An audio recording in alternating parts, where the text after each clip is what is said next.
ಆತ್ಮೀಯ H16 news ಅರ್ಥಾತ್ ಹೇ ಸೀತಾರಾಮಗೆ ಸ್ವಾಗತ. ನಾನು ನಿಮ್ಮವ MI ಅಥವಾ ಮಲ್ಲಪ್ಪ ಜೋದಾರ್. ಆತ್ಮೀಯರೇ,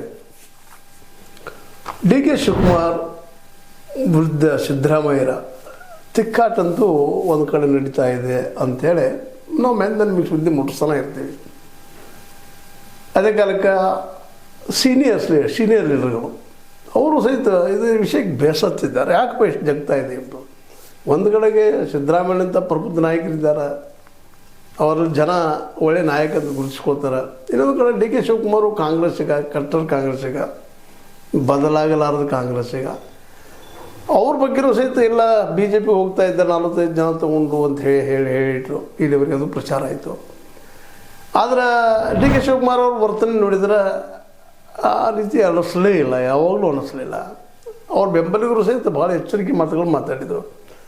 ಆದರೆ ಕೆಲವೊಂದು ಮೀಡಿಯಾಗಳೇನೋ ಹೇಳಿದರು, ಇಲ್ಲ ಹೋಗ್ತಾ ಇದ್ದಾರೆ BJPಗೆ ಅಂತಾರೆ, ಸೇಮ್ ಮಾಡದಿದ್ರು ಹೋಗ್ತಾರೆ ಅಂತೇಳಿ ಇಷ್ಟು ಹೇಳಿದರು. ಹೈಕಮಾಂಡ್, ಅದರಲ್ಲೂ ರಾಹುಲ್ ಗಾಂಧಿ ಅವರು ಯಾಕೋ ಏನೋ ಲಕ್ಷ ಕೊಡಲೇ ಇಲ್ಲ, ಭೇಟಿ ಆಗಲೇ ಇಲ್ಲ DK ಶಿವಕುಮಾರ್ ಅವರಿಗೆ.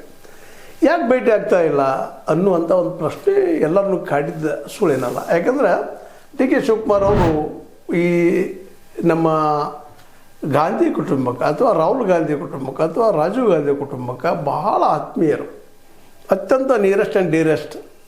ಅಂಥವ್ರನ್ನ ಯಾಕೆ ಮಾತಾಡಿಸಲಿಲ್ಲ? ಅದು